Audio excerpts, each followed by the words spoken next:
Well, we want to thank you for joining us.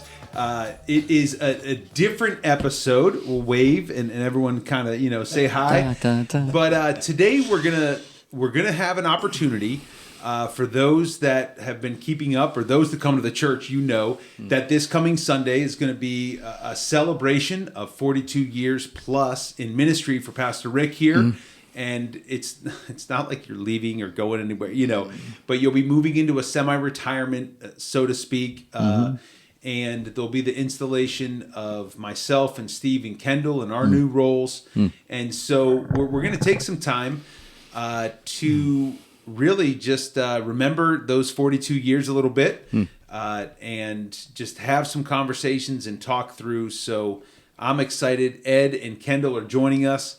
And it'll be a good chance. Ed, you have had a number of years in ministry with Rick.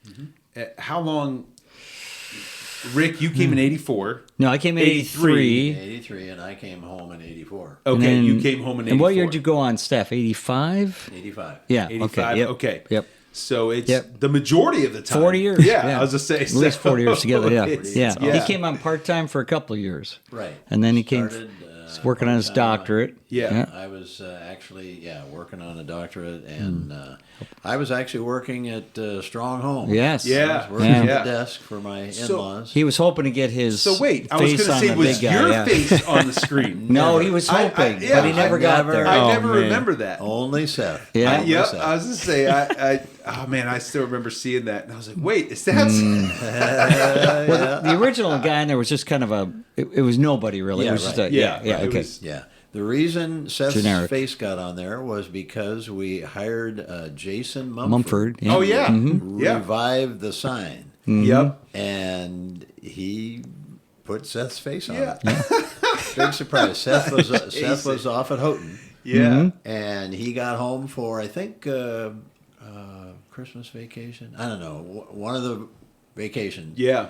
And we said, hey, go out and look at the sign. Jason, freshened it up. He went out and looked at that. He said, is that me? He wishes it was Merry his body. Christmas. Yeah, I was going to say that. Yeah. Right, It'd be nice if it was all of him, but So it made for a good laugh. Yeah. But we came back 1 year, almost to the day that Rick arrived. Rick arrived here. The interesting thing is, we had made our decision to conclude our ministry in Phoenix. Yeah. About a year before, just shortly after Rick had come here. And we had made the decision. We hadn't told the church yet, but I was on the phone with my mother and my sister here. And my sister said, Ed, this new guy just got here from Houghton, and you're going to like him. My sister was a prophet. Yes. The Houghton connection. I never forgot that. That is great. Yeah. And so talk us through that, Rick, because for those that maybe don't know the story of how you came to the Fed, and just what that first impression was. Yeah. Well, if I take it back to God's, just thinking about God's providence, we actually, I was in a summer outreach group from Houghton College for a couple summers. Yeah. Where you would just sing and go on the road and churches, camps, whatever. And ironically, we sang at the ranch. Yeah. One summer. You probably don't remember that, but I would have been maybe like, one or two. Yeah, I would have been young. It would have been like 81 and 80, 82, somewhere in there. Okay. So we'd actually sang at the ranch. And I even going back further than that, I was at a boys' Christian leadership camp called Boys Gym Club, and I actually was on a team here in 1973. Wow. I looked that up when I was at camp a couple years ago, because you keep a file of cards. Who went, what they did, so you didn't repeat the same things every year. So I was here, and I remember vaguely because this would have been a bigger church for us to be at. We did a lot of small rural churches, but anyway, all that ironically. But then this girl, this young lady who was our piano player in our summer outreach group, this was her home church. Her name was Linda Baxter. Yeah, and she played for the teen choir and all that kind of stuff. And she was telling me, hey, when we were getting ready to graduate, that 83, that her home church was looking for a teen choir director. Yeah. Pastor at that time was Mike Hopper. He was leading that. He left in February. So they were really looking for somebody. And at that time, know the history of the church, the teen choir was a big deal. Oh, yeah. Yeah. They had their own Greyhound bus and everything. Yep. They were touring. Yeah. So that was a big deal. So that was like a position in of itself. But so she told me about that on graduation day in June. And I just put it in the back of my mind because, because of the diligence of my Houghton work, I was asked to stay the summer to finish my to stay and finish my degree. So I said, okay, you guys love me, I'll stay. Yeah, they liked you so much. So I was getting a blank diploma. I just kind of put it in the back of my mind. But when I got about to July, I said, man, I got to have a job. You got to pay this thing back. So I remembered Linda telling me that. And I had applied for a couple of things, but they just wasn't what I didn't know what I wanted to do, but none of them seemed right. So I said, well, okay, I'll give this guy a call. It was, Wayne Augustine at the time. Yeah. And so I called him. He came and met me in Jamestown. I drove there. He drove there with another guy came along with him. Was Franklin Klein, actually. Wow. And we interviewed there at the Ponderosa in Jamestown. Yeah. And man. And he, it all went pretty well. I guess he liked me enough to say, "Hey, why don't you come down and take an interview?" So that was going to be on I can't remember. I think it was some night in June or July of '83. Well, no, it was past that. It was August. Yeah, now we're at August of '83. Yeah. And I came down. I was gonna have an interview on Monday. And I've told the story to a few people, but so I came Sunday night. I met this girl whose home church it was, Linda.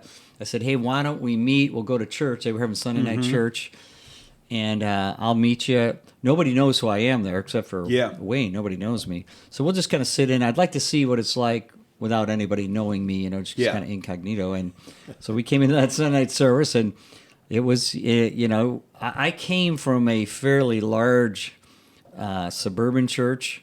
So this was, quite a change, just even setting. Outside of Buffalo. Yeah, kind of rural. Yeah. But that night, and I think Mal might remember this, although he would have been young too, but there were two older ladies who played hymns, and they played them on the cowbells. And, more cowbell. On the cowbells. Wow. They needed no more cowbell. They hit the limit. Yes. Yeah. Yes. Yeah, you haven't seen that. I never experienced that, probably, Hunter, right? Mm-hmm. Hymns on the cowbells? No, okay. Like that was the only instrument. Yeah. They had tables of cowbells in different keys. Yeah. And they would play hymns. They'd be like, why are we not doing that right now? I don't know. It's something youth ministry could look into. Yeah. I think it's cutting edge. We'll talk bring it back. Right. We'll talk to some people about that. Get that bell choir. Let's get back to the cowbells. Yeah. So we sat through that, and I was just kind of awestruck by I don't know what the word is, but I'm like, am I seeing this? Like, is this really happening? Yeah. So no kidding, I said to Linda, I was kind of hungry anyway. I said, hey, they were going to transition from that into communion, and I just couldn't bear to see how that was going to happen. Cowbells to communion? I couldn't bear to see how's that going to happen. Cowbells. So I said to Linda, hey, why don't we go down to Gerard? Pizza Hut was open. Yeah, Pizza Hut. I said, let's just go down to Pizza Hut. I don't want to see how this is going to turn out. So I didn't even stay at the end of the service, and I still took the interview the next day because I thought taking interviews is a good thing. Took the interview. Again, that was just with Pastor Wayne and maybe somebody else. I can't remember that, but again, it went well. And he said, "Why don't you come back and see what a Sunday service is like?" I did not tell him I was here the night before. I didn't feel like I should confess that, especially since I didn't stay to the end. So that turned into coming back the next Sunday morning, and that's why I always tell people, hey, when checking out churches, make sure you go to at least 2 or 3 to get a full gamut. You never know what you're going to run into. You could get an odd Sunday. And but the next Sunday, there was a full, this was the second Sunday of August, I think, there was a full choir up there. It was teen and college. I mean, it filled the whole choir loft. There was 60 or so, 70 up there singing, and it was just all good. I was like, wow, this is great. So this I stayed. Is not what I was expecting after last Sunday night. No, just not seeing the cowbells was a sign of encouragement. But But yeah, once in a while, I had the interview then at night. Yeah. In this room we're sitting in, actually. Yeah. Oh, wow. Right in this room. Yeah. And I didn't know what to think of it because it started out kind of funny because all the guys would sit in a big circle here, and there's 24 of them at the time, 12 each. And you walk in, and somebody had just taken a little interview before me. I didn't know who she was. I won't tell you who she was, but she was a young college female who was going to do a summer internship here. Okay. And so she had she was raising support. She was going to go with Campus Crusade. That's what she was doing. Yeah. So she walked out after they interviewed her for that. I walked in, and in the interview thing, it started. Howard Glover was still up top. Yeah. And they ask you questions. Right at the beginning, are you dating anybody right now? I said, no, I'm not. I'm single. And Howard says, well, what'd you think of that girl that just walked out of here? Can we hook you up? Well, she was pretty good looking. Right. I don't know nothing about her. She was going into mission. Sounds all good, right? Yeah. But that's how the thing kind of started. So. Anyway. That's wild. Wow, crazy. So after that, long story, they voted me in. I started then. That was August, whatever date it was. They hired me. I needed a couple weeks to get my stuff here. Came here in September 8th, 9th, 10th, somewhere around there. Yeah. Okay. Yeah. Of 83. Wow. Yep. So that's how it all started. And it's crazy. It's crazy to, like you said, the first impressions was not what it ended up being. Yeah. And it. So here's my other impression that would relate to your family. Yes. You gotta get this point. I pull in the parking lot. I got my simple belongings in my brother-in-law's Winnebago. He had a Winnebago, so we threw and he drove down. My dad drove down, and we pull in like 5 o'clock Saturday night, and Pastor Wayne comes walking out, and he meets out. He was dressed a little bit like a used car salesman, and that's what my dad thought he was. He said, does that guy sell used cars? I said, no, Dad, he's the pastor. My dad's not a Christian, so got to go with that. Yeah. But anyway. Had a good meeting with Wayne, but he's saying to me, hey, great to have you here. Welcome to East Springfield. Dirt parking lot out here, a basketball hoop on the telephone pole. Oh, here we go. There. Yep. Yeah, Okay. pay I remember phone that. right in the parking lot. Payphone. But anyway, we didn't have cell phone, but Pastor Wayne, one of his gifts wasn't administration, but he had so many other good gifts. But he's like, oh, yeah, where are you going to put your stuff? And where are you going to stay? So he comes in and gets on the phone. I end up taking my stuff down to Ruth Warner's. Yeah. But then he's like, oh, yeah, where are you going to stay? So he gets on the phone and calls your parents. Yep. Malcolm and Anna. He goes, hey, would you like to have somebody come stay with you for a while? Like when? Like now. He's here. Like, Now-ish would be great. So I moved in the basement. Yep. Malcolm and Anna's house. Wow. Unbeknownst to them. Yeah. Up until that point. And I met little Mal, who was 3 or 4 at the time. 83? So 4? Yeah, so I was 4, about to be 5. Okay. Because I was born in 78. Yes, right. In October. Yep. So I was 4 at the time. Yep. Was Yeah. Luke even born then? No, Luke's 7.5 years younger. Yeah. And so Katie wasn't born until 84. Yeah. Oh, wow. Okay. So it was just you and Christy and just I. Yeah. Yep. Or no, was Katie 83? So maybe Katie was a baby. I don't know. Yeah. We'll check. I think Katie was a baby. Might be. At the Yeah. time, I think maybe you're not. right. Yeah. Yep. So either she was a baby or mom was pregnant with her. But I think she was a baby. I don't know. Yeah. So that's how it all began. I stayed with your parents for 2 or 3 weeks, and then a house opened up right down the road here on Main Street. Yeah. Okay. Grandma Ellis rented me a house down the road here. Ruth Perrin's old house. Yep. Don Adams moved in after me. Yeah. So that's where I lived for a year, and then back out to the ranch. Yeah. Right. Okay. You went Ironically, back I out moved the back out there to be assistant director for a while. Yeah. Oh, But yeah. yeah. So And so there was you had dual roles because you were working at the ranch a little bit, working here still. And right. Okay. Right. Yeah. That's. I was single at the time, so I could just work all the time. I was gonna say, Right. so Do what you needed to Nothing do. else to do. Yeah. Yeah. It was good, but I definitely remember. One of the things I remember when you moved back in was the fact that I thought it was so cool that in your room you had you set the Christmas tree up for Christmas and then never took it down. Because it was like, why? It was a little artificial tree, Yeah. and I don't know why that sticks out to me as a little kid.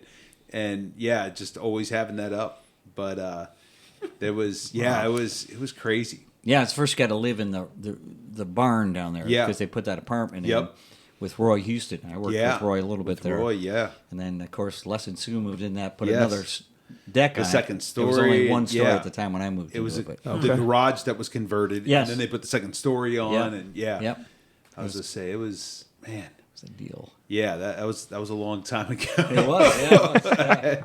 Seems like yesterday, but it was. Yeah. And so, as you started, your role here was choir director, and then, like, when you got hired, was it choir director and youth director, or you started what became TTF as you got here? Yeah, quite a bit down the road, because teen choir was the main thing, and adult choir. Yeah. Anything music, basically. Leading Sunday mornings, which you didn't have worship teams back then. Yeah. You just got up and did this. Yep. The 2, 3, 4. To the congregation, because we had a piano and an organ. Yep. Okay. Yep. So those were the instruments. Yes. Wow. Yeah. Right. Man. Yeah. The big crusade, you never see him leading. But anyway, that's... And the stage used to be, like he referenced the choir loft, like there was a little strip out front where the pastors were, and there was these 3 like king seats up top where they would sit. Yeah. But then there was like the 3 levels of chairs. And like, I don't know how many chairs were up there, 40... You get 40 or 50 up there. Yeah. And I remember, like, when I was younger, we would try to, like, because like the girls would be on one side, the guys would be on the other waiting to come up. And we'd have to sit the entire service in front of the congregation. Everybody. Everybody looking at us. Yeah. But we would always try, because there was a few years where we had more people than there were chairs for, because it was, 7th through 12th at the time. Yeah. And we would try to, Rob Cox and I would try to like scoot to the back. Like, oh, we're taller, even though we were really young. Yeah. And then we would shove in, and then we would sit outside during the service because there wasn't enough chairs. Yeah. We didn't get away with it too much. We were usually forced in by the older guys, but we would try to stay to the back. Yes, I did everything music, and then Christian education. Because they need some help there organizing Sunday school, that kind of thing. Yeah, I led VBS, a little bit of everything. The first year, I didn't know really what I wanted to do. So I never was, one coming out feeling this intense call to be a pastor or minister. I just didn't know. Some people said that's what they thought I should do. Yeah, my degree was in this. They called it church ministries, which meant you could do. You are a jack of all trades, master of none. Yeah. So a little music, a little Christian ed, a little Bible, a little this.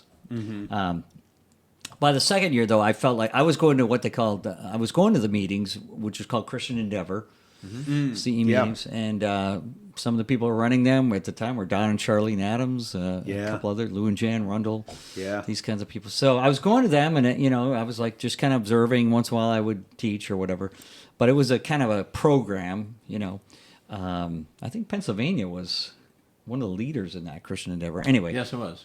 Anyway, I could tell by the end of the first year that it really was, it was a smaller group, and it was mostly church kids. And I just began having a little bit of a burden for the non-church kids. How are we going to reach them? So long story short, I volunteered to be the youth pastor. That's how it happened. Yeah. Okay. It's like, hey, we don't I think have I one. could be the I'll youth do it. pastor. Yeah. All right. Why not? Okay. So I still had to, because teen choir was all youth anyway, so it wasn't so like you were doing 2 different things. Yeah. But, that's how I started, and I tried to gradually. I was still doing adult choir for a couple of years, but I tried to gradually divest myself of some other things. But that became my main gig there, leading the teen choir and youth pastor. I don't know how many years. I mean, not that I didn't do side things, but those were my main 2 things. Yeah. And then we just started to have a vision for. Well, one of my friends who was in my wedding and went to gym club with, he got hired out at Willow Creek Community Church. So he says, "Come on out and visit. I want you to see what happens here during the week with a thing that works." At that time, it was called Sun City. That's what it was called. Yeah. Okay. And actually, the church Willow Creek grew out of Sun City. The youth wanted to have a bigger church for their parents to come to. Anyway, we went out. I just went out, and then I dragged a bunch of kids out Yeah. And, we just sat in the balcony watching it happen, but watching, hundreds of kids. Of course, it's suburban Chicago. There's a lot of little kids. different. Yeah. But I mean, hundreds and hundreds of kids coming. And just how the whole thing was geared toward getting your non-church friend there. Yeah. Not compromising anything, the gospel or anything, but just a night of great activity, fun, food, good message. So, yeah, it just ignited that leadership team in their hearts. And then it came back. And basically, over the next few years, that's what we tried to do, was build a place where you'd want to invite your non-church friend to come, that you'd feel comfortable doing that. And that became Teen Triumph Force. We had to come up with a name for it. Yeah. So, anyway. Yeah. And that's that story. Yeah. I was going to say, because TTF, like, I still remember, like, pictures of when it started. Yeah. Was in what used to be back by where your office is now. There was a single room. It was like a mid-sized group room. And like that's where you would meet with like 20 kids. Wow. And then that was well before my time. But then by the time I got into TTF, we were in the basement. The basement. And it was amazing how many kids we packed into the basement. Yeah. Because it was well over 100. Yeah. Wow. It was pushing 150 or more some weeks. I mean, I'm sure especially if you had dinners or food. Yeah. Or whatever. Like and bring a friend. You can't come if you don't bring a friend. Yeah. Right. Bring your crew. If you don't bring a friend. Yeah. There you go. And so there were all kinds of things going on. Yeah. And the youth program exploded. And I still remember, and like I remember the years before I could go to TTF, it would happen during prayer meeting. Prayer meeting will be in the congregation in the sanctuary. Man. And then in the basement would be TTF with an actual band. And like it would just be loud. It'd be coming up through the heat vents. And it was one of those things that I remember the pastors just reminding us, like, this is the growth of our church. This is the future of our church. And so we put up with that. And so by the time you came in, TTF still hadn't exploded. Right. Right. And so speak from part of it, I mean, Seth stepped right into it, but speak to that a little bit of you guys coming back as you get in the role, your impressions of Rick. Was your sister correct? Which you already said yes, but just speak to some of those early days. Yeah, even before that, the history of the church here was, and Dr. Augustine, who was our pastor for 40 years, one of his famous words was, "Whatever it takes to reach young people, we're going to do it." Yeah, because that's the future. Yeah, and so the attitude was, let's do whatever we're called to do. But like Rick said, our focus with youth ministry was pretty much inward on getting the kids in the church to really get growing in their faith, be witnesses in the school, out in the world. But in terms of what we were trying to do here, it was pretty much disciple our youth. Right. Yeah. And I distinctly remember a meeting in the prayer room when Pastor Wayne said to the elders and deacons, "This is what God has put on Rick's heart. So he used the funny expression, let's give him his head." Yeah. and I don't know what that even meant, but the whole point was Rick is now going to make the youth ministry an outreach. And yes, to begin with, we just had the one building. Yeah. So when they went downstairs and then the adults are upstairs doing prayer meeting, it was a challenge. However, what that did stimulate then was a vision that God had given to Dr. Augustine way back. His office was where Sam and Becky are now. Okay. And he would look out the window at that telephone pole with the basketball hoop on it. Originally, it was a pick basket. Okay. Yeah, like an old school, I played out there. Yeah. And PH would look out there and say, "Someday, we got to have a building here." where the kids could play, and then we could sit them down and teach them about Jesus. Yeah. So that was a vision that PH had way back. Yeah. When Wayne saw what was happening here under Rick's leadership, he started to communicate. This was my dad's vision. Yeah. Let's get moving. Yeah. Let's get moving.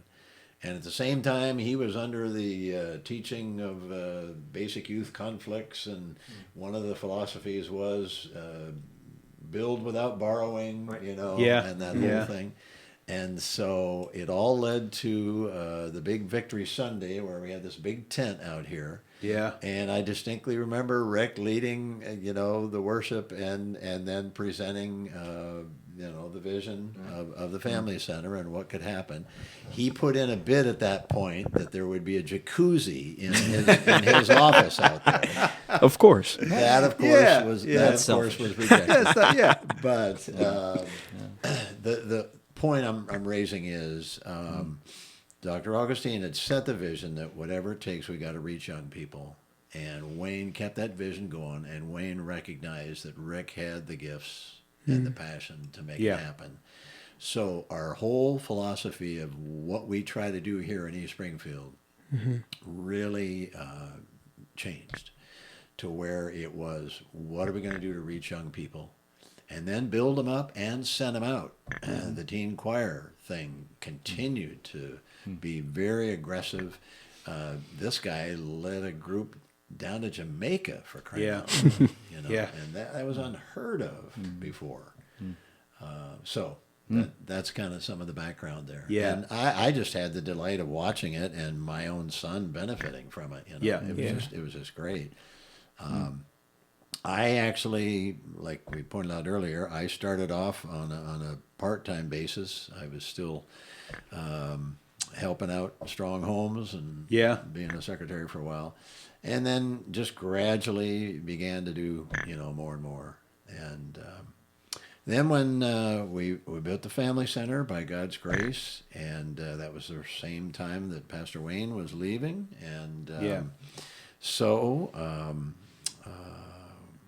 on a Sunday morning, Les Egley got up and said, well, I think Ed should be our next pastor. That was my installation. Two people clapped in the balcony. Connie and who else? So one is already in, right? Oh, I think I did. That was the installation service for me, which is pretty funny. But then, things were really already moving in a great direction with Rick, and he and I already recognized our complementary. Yeah. We aren't the same, but we're very complementary. We've had a fabulous working relationship for all these years. And going back to Pastor Wayne's give him his head, it might have just been a reference because how you control animals is by reining their head. And so that would be an expression for horses, especially if you're going to race. Is give them their head, and then they'll run much faster.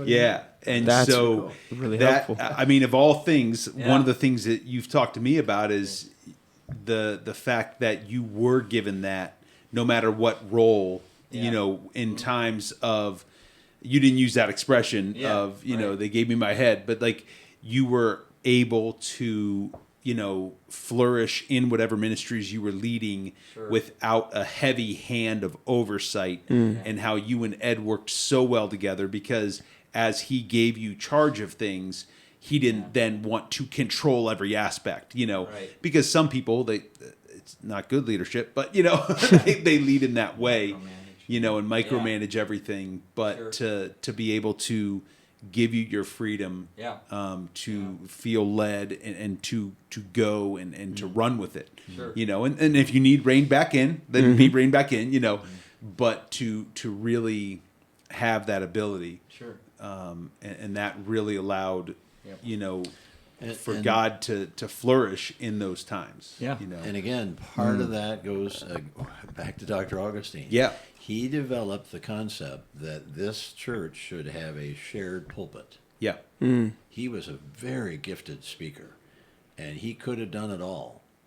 But he, early on, said part of the mission here is to raise up new leaders. Yeah. And get different people speaking to the congregation. So that mentality was firmly in place here when Rick came. And I remember his first, he got the assignment to, at least when I first got back, he got the assignment to speak for the ministerium Thanksgiving service. Oh, yeah. You spoke up at West Springfield Baptist. Yeah. Yes. And I Got the assignment because no one else wanted it. I got that. Anyways, sorry, Ed. No. and I mean to tell you, he had a jam-packed message. I couldn't believe how much content he got across in that whole thing. And so I thought, wow, there's a preacher here, and we're going to have a good time together. Yeah, that was on the flesh and the spirit. I still remember that. Galatians 5:16. Oh, wow. Yeah, man. Actually, the first Pastor Wayne was really involved in seminars, doing seminars Yeah. with families. So, Yeah. So within 2 weeks of me getting here, which I had never preached anything like that, and he said, "Hey, I won't be here." Sunday night was big back then. So he said, I want you to do the Bible study on Sunday night. I was pretty nervous, to say the least, that I just, the last thing I want to do was be underprepared. Yeah. So I still got the folder. It was on Knowing God's Will. Yeah. I had prepared so much, and I was so nervous. And, I speak fast anyway. Yeah. But even me speaking fast and hardly looking up, because I didn't want to see how what the reactions were, right. if they were sleeping or not. I just wanted to get through it. And I went almost a full straight hour without hardly taking a breath. And I was just so nervous, but I was like, I got through it. Yeah. And everybody survived. I think Jim Ward was here that night, and they were always encouraging. But it was kind of rough that first couple times because I really hadn't had a lot of experience doing that kind of thing. Mm-hmm. Yeah. So you need to. I know it's going to be at a different frequency, but you need to remind Sam that, like, hey, these 40-minute sermons are like, down. Yeah, like they're down. Right. Yeah. Cut it down significantly. Right. Man, I'm whittling them down. Yeah. Rather than going up. There was no time limit on Sunday night. You could do whatever. You had about an hour and a half, I think we met. Yeah. Yeah, and it was a couple hymns we would sing, and then those were the Sunday nights is when I would get in trouble more. Yes. Because it was just no kids church, long. no kids program, church. no You wanna. just you were in there. Yeah. And the choir program started like Cherub Choir was like 3 or 4 year olds up through elementary school. Then there was a and you'd practice youth before choir. Sunday night, so you were already kind of worn out. Yeah. So you were here, you practiced. Adult choir. Yeah, Lonnie Edwards had already cracked the whip. And then we'd have to go sit in service. And I remember, there was a couple times where I was taken out back. No, for prayer. Yeah, for prayer. For prayer. Yes, we'll call it that. Yes, they were laying hands on. No, Memorable moment. Oh man, there were always sufficient warnings before that happened. Did you have to sit through Sunday evening services, Kendall, when you were a kid? Sunday evening, no. With your grandpa? Or? Sunday, I was going to say Sunday morning service was 10:30 to whenever. Yeah, you had the unless Steelers were playing. Right. But my mom would bring snacks all the time. Okay. And as a kid, I would take naps. Wake up, service still ain't over. So it was definitely. Yeah, I was gonna say you had a longer church. Yeah, a little bit longer. I was gonna say it's a little bit longer. Yeah. Until the spirit, was done with your grandfather, and then and he would have this light. Okay, so because he would have a light on the pulpit to be able to see the Bible. I knew when he would turn that light off because that meant that he was about to finish the sermon, and that was my only cue was, he turned the light off. It's about that time. Yeah. I didn't hear anything up to that point, but I knew he turned the light off. Right, and I'm like, here it goes. You kept looking at the light, looking at the light. You just figure out where that was plugged in. Right. Just go ahead and unplug it. Yep. Oh, you're doing it. The light is no longer shining. Right, like the award shows to wrap it up. Turn the light off. Yeah. He didn't have to wrap it up. No. The teleprompter telling him to wrap it up. Absolutely not. That's good, man. Now, obviously, it's hard to put like 42 years into like what was your best memory or what. And I know Sunday you're gonna have a chance to share. Yeah. You know, so Yeah. there's going to be some things there. So not to take anything from Sunday, but what would you say would be one of the, whether it was a reoccurring learning or a learning that you're like, man, this stands out to me throughout my time that God really showed you throughout your time of ministry? Yeah, that's a good question. I hadn't really pondered that. Yeah. But, I think probably saying that you never get away from the basics, and we'll talk a little more about that Sunday. But, Yeah. Abiding in Christ. Apart from Him, you can do nothing. You have to learn that. It seems like over and over. Yeah. Just when you think you got it, Yeah. then You're you start reminded you doing your don't, own thing, maybe, and So there really is that, being in His Word, spending time alone with the Lord, making sure that you're following His lead and that you're not asking Him to follow yours. Just seems to be like a reoccurring. The way God made me is that my brain goes 100 miles an hour, and I'm a creative end. So I can be thinking 1,000 thoughts. And part of the makeup over the years of me, and I own this, I identify, I'm a starter more than a maintainer. I start a lot of things, and then I'm bored with it. Moving on to the next If I'm thing. not bored with it, I'm just like, you don't need me here. Yeah. And I could point to a million things in that category. But,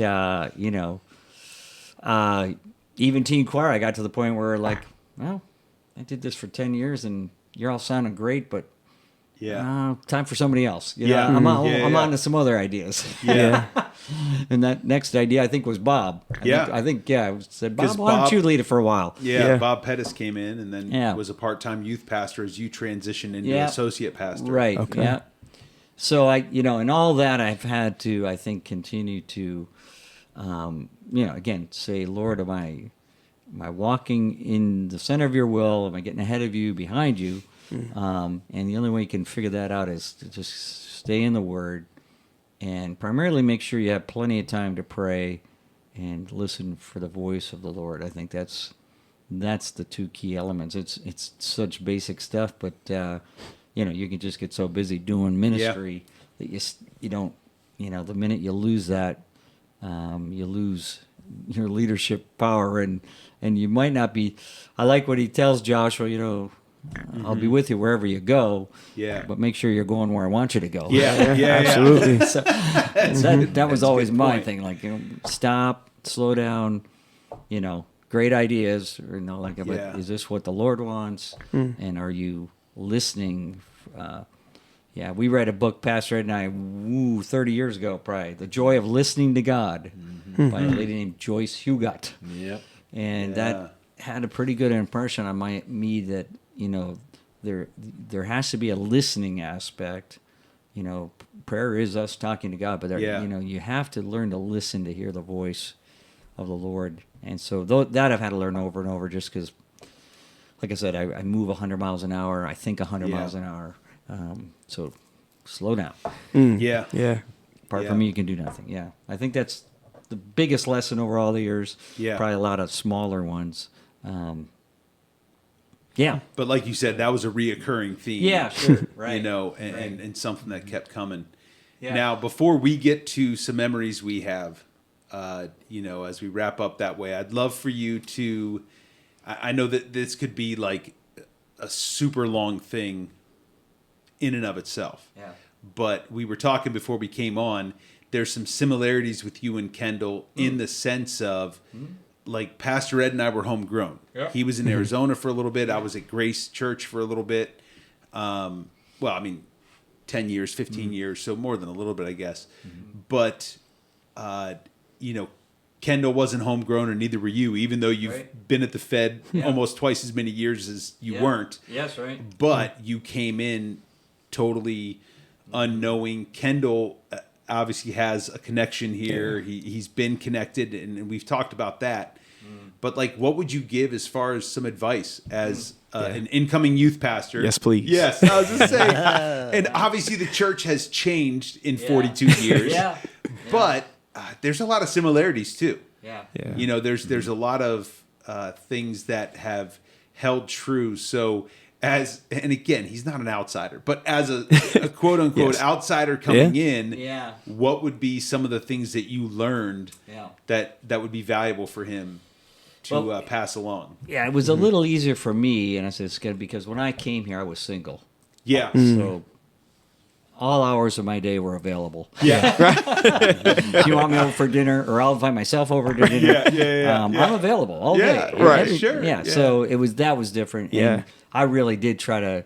I think I was saying even about. I really tried to go to all the football games. I tried to get. Jim and Billy Ward immediately invited me because the Sunday I came would have been this Sunday, this exact Sunday 42 years ago, because Albion Fair was starting Tuesday. Yeah. And they said, "Hey, do you want to go to the Albion Fair?" And I'm like, "I guess. What is it?" Yeah. Right. Yeah. I'll be there. What is it? Right. So I went, and so I just got immersed. I tried to get immersed in the culture as much as I could. I know you're doing that even with your kids playing flag football, that kind of stuff. To get to know Going to people. Sunday school gatherings, shooting guns for the first Munching time. guns. All that stuff. That works. Yeah, all that stuff's important, and you're a little like me. You know, I was from the suburbs, not necessarily from the country. Actually, for that reason, I really didn't think, you know, in all honesty, I really didn't think I'd be here long term. I really thought after my, you know, first couple of weeks, I'm like, you know, this is quite a bit different than what I'm used to. But I think I'll stay. I need to have a job, and I think I'll stay for a year to get some experience. And so I honestly didn't really think I'd be here long term. Certainly not this long term. Yeah. But as I got to merge more in the culture of the people. It's the people that you want to get to know, and the people are the ones that draw you here. It's not. Yeah. I mean, we had decent facilities and all that, but you know, we didn't have a family center or all that kind of thing. So it was really just doing as much as I could to get to know the people who were from the church, Right. and they were good enough, as hopefully they'll be for you too, Kendall, that they were trying to invite me to things, and that kind of thing, because they wanted me to feel part of the culture here. So that because that girl who lured me here from college, she left the week I got here. The week I got here, she went out to Baylor University to play piano. So she's like, hi and bye. Wow. Thanks. See ya. I know nobody here. Thanks. You literally knew no one. Yeah, that was it. So I was, you know, outgoing enough that didn't totally bother me, but it would have been nice if she would have stayed around a little bit. Yeah, Right. a little bit anyway. Knowing one person. Right. Yeah. Just one. Just one. Yeah, and I just it was different for me, but you'll get to know people more because you have kids, and you'll get to know the younger married couples and that kind of thing. Yeah. But yeah. Yeah, let me hitchhike on that. Just a couple thoughts. One is I agree fully with Rick. Just get to know people. Yeah. Yeah. You know, just build relationships. Ask people. You know, listen to them, and then really he did touch on this. Stay open. One of the questions I asked Angie. Yeah. When Mel and Angie were being interviewed out in the family center, I said, Angie, the history here is that pastors stay around for quite a while. Could you be okay with that? You know? And she said yes. Yeah. Yeah. Be open. The Lord, this may be where the Lord wants you for the rest of your life. Yeah. Just be open to that. Yeah. You know? Absolutely. Partly because it takes time. You're starting off with a really well-developed ministry, but it'll take time for that ministry to become your ministry. Yeah. Yeah. It'll take time, and so just stay open. Yeah. You know. Yeah. And know that you are welcome here, brother. Yeah. Yeah. Man, appreciate that. And the other thing I would say to that is just I had nobody to follow as youth pastor. Yeah. I was the first, so Yeah. it was like, Yeah. can't lose on that. Yeah, Right. Can't be any better or I'm worse. setting Right. the bar. Right. Yeah, so Yeah. even though you set it very high, Yeah, but yeah. it was still But at the like, time they yeah. didn't know. But But all volunteer, all the yeah, Yeah. and that really, Wow. I had great volunteers. That was part of the deal. But nobody. Just got to keep telling, reminding you, you're not Steve. You won't be Steve. That's good. Yeah. Right. Because Steve's Steve. Yeah. And you're Kendall. And that's great. And they're going to see some sides. You're going to develop some sides of the ministry that are unique to you. And Yeah. that's going to be good. And Steve's not going to be Mel. We're getting into Yeah. the associate. Right. Mel's not going to be me. And Yeah. I wasn't Ed. Yeah. That's the uniqueness of how God. But I could see how God between you, Steve, and Mal has got a good, and Libby and Paula as well, Yeah. has a good mixture of balances. Yeah. Because for me, when we were together, I mean, obviously he was much more administrative wordsmith. Lived in Erie. I didn't have to worry about running to the hospital from East Springfield every Yeah. hour. Yeah. On the other hand, he counted on me to do a lot of the creative end things, the outreach things, all that kind of stuff. We just kind of knew what our gifts were and went with them. Yeah. And the other thing I think, going back to your thing about, sometimes you don't know exactly why God called you somewhere. You just know He did. Yep. Yeah. And you should never leave until you know He's told you you're done. Yeah. That's the other important thing, because that's one advice, Pastor, I might share this Sunday, I don't know. But when I was in Jamaica, Yeah. Paul Sauer and I are in Jamaica. We're trying to prep for this teen choir trip. So we're there Yeah. trying to get the lay of the land, see what we can do and not do. This is in January of '86. And this is back for the cell phones. I'm getting a call from my home church in Buffalo. It's a pretty well-sized church. It's in Bill's country. Yeah. I mean, we're Right. Near and dear there. to your heart. We're Right. there. All my family's there. That I want to have some influence on. My nephews and all that kind of stuff. Well, it's the associate pastor who tracks me down in Jamaica because they want me to come and take an interview for youth pastor. I'm like, well, first of all, I'm relieved because anybody tracking me down in Jamaica, I'm thinking somebody died. Obviously, but Yeah. Right. But the senior pastor at that time was pretty well known to when he wanted something, he wanted it yesterday. Yeah. So I was like, okay, well, I'm in the middle of this right now, but when I get back. So long story short, I went to the interview there. They offered me the job to come back to my home church, Buffalo, everything, and it just all seemed like this is the This green is the light, door, right. Yeah. I came here, did a couple years. Now it's time to go. I did my Yeah. time, man. Yeah. Right. Uh-huh. No, but I was get consulting with busted Ed out at of the time. purgatory. Right. I was trying to get some wisdom from Ed at the time, and his only thing was basically that the only thing you could tell me at the time was you should not leave someplace you feel like you're called to until you feel like God's clearly said you're done here. Yeah. You're calling. So I couldn't figure that out. So I asked him how many days I could have. Oh, we need to know in 30 days. So Okay. I'm down to day 30. I'm down Yeah. to day 30. I'm in my office. I'm in Sam's. That's where my office is. Yeah. I'm still like, But I go back to George Mueller's famous quote: "Pray until you have no will, pray until you know you have no will of your own." Yeah. So at that point, I'd reached a conclusion that I have no will of my own. But as much as I wanted to go back, it just seemed like God was saying, "You should not do this." Yeah. And I was like, "Wow, I really wanted to." Wow. So that was good advice. Yeah. And ironically, that was 86. So it really It was January of '86. Yeah, it really was. After that, and those next 3 or 4 years were, youth ministry wise, it exploded. Yeah.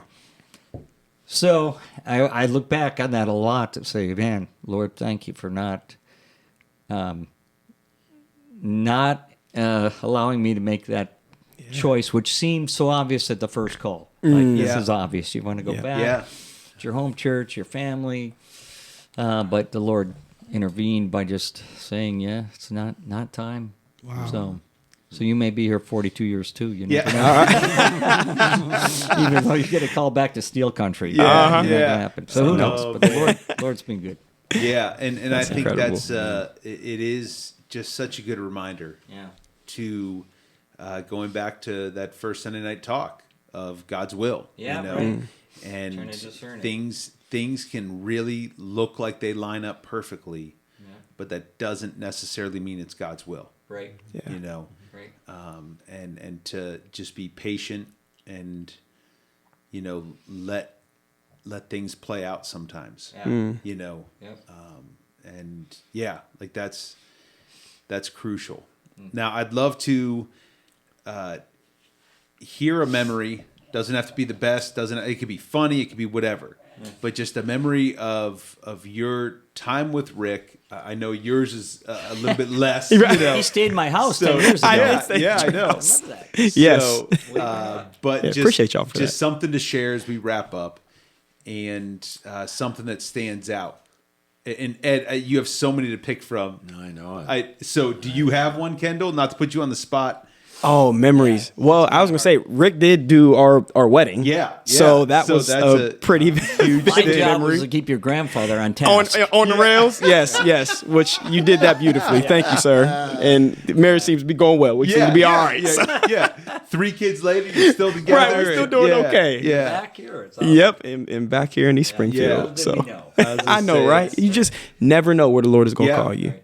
Yeah. Absolutely. And it is that crazy. That helps me to come up with one. I've got many, but one.